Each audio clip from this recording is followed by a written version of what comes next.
بسم الله الرحمن الرحيم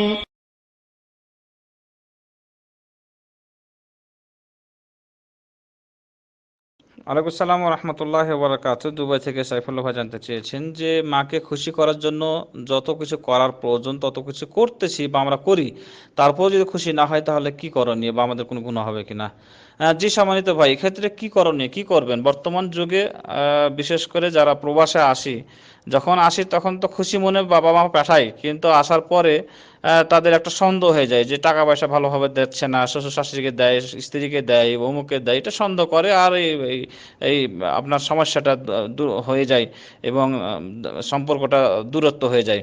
এরপরও চেষ্টা করতে হবে বাবা মাকে খুশি রাখার।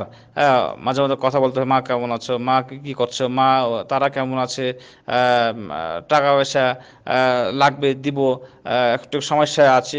যদিও আপনার টাকা পয়সা থাকে আর আপনার প্রয়োজন এমার্জেন্সি বা বাড়িতে লাগবে না, তখন আপনি হিকমা অবলম্বন করতে পারেন, কারণ সব টাকাই যদি আপনি দিয়ে দেন তাহলে তো দেখা গেল যে আপনার ভবিষ্যৎ জীবন অন্ধকার।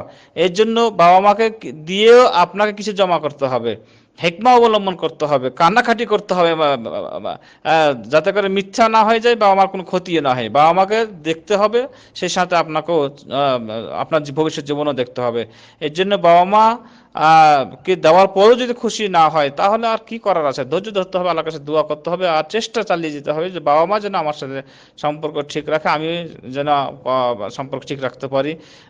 সর্বোত্তক চেষ্টা চালিয়ে যেতে হবে। এরপরে যদি খুশি না হয় তাহলে কি করার, কিছু করার নাই।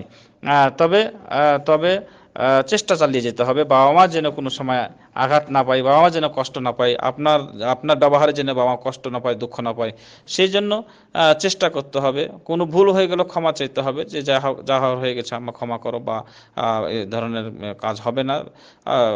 সর্বোক্ত চেষ্টা করব তোমাদের সাথে থাকা, দেখার, দেখাশোনা করার। মাঝে মধ্যে বলতে হবে, বিভিন্ন কথাবার্তা দিয়ে সন্তুষ্ট রাখতে হবে। আল্লাহ রাব্বুল আলামিন সে তৌফিক দান করুন। জাযাকাল্লাহ খাইর।